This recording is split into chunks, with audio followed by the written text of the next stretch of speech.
The Bush administration's open borders policy and its decision to ignore the enforcement of this country's immigration laws is part of a broader agenda. President Bush signed a formal agreement that will end the United States as we know it, and he took the step without approval from either the U.S. Congress or the people of the United States.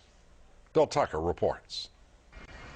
The Security and Prosperity Partnership of North America sounds benign, hardly like a policy that critics call NAFTA on steroids. It's a deal that few have even heard of. It's being done again by very few people at the very top on behalf of the investment class, but the working class of people.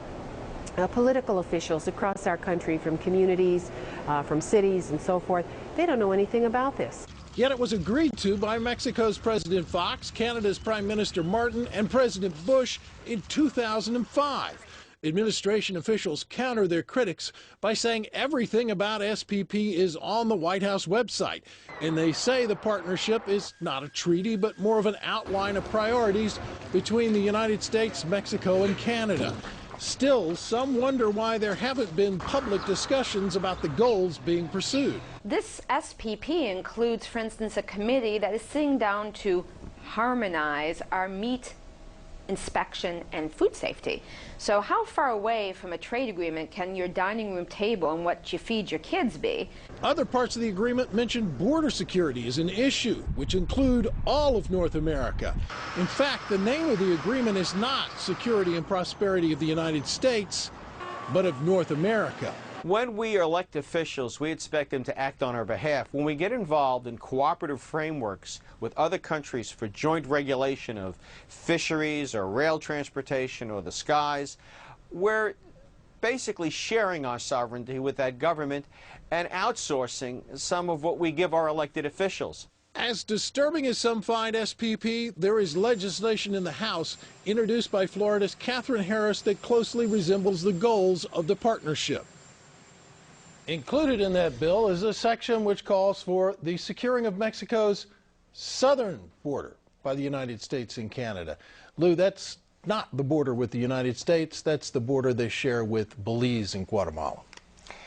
The idea that the White House would respond that this is on their website, this involves intricate workings amongst the Commerce Department of this country and Canada and Mexico's, of course.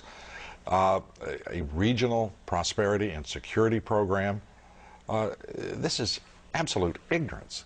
And the fact that we reported this, we should point out, when it was signed. But as we watch this thing progress, these working groups are continuing, they're intensifying. What in the world are these people thinking about?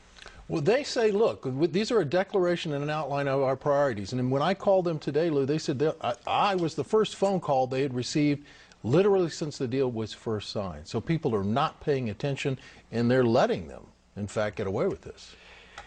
You know, I was asked the other day about whether or not I really thought the American people had the stomach to stand up and stop this nonsense, this direction from a group of elites in absolute contravention of our law, of our Constitution, every national value. And I hope, I pray that I'm right when I said yes, that this is beyond belief. Bill Tucker, thank you very much. It brings us to the subject of our poll tonight. Do you think maybe somebody should take a vote if we're going to merge the United States with Canada and Mexico? Maybe, you know, people like you and me vote. Yes or no? Please cast your vote at LouDobbs.com. We'll have the results here later in the broadcast. Coming up, a measure to raise wages for the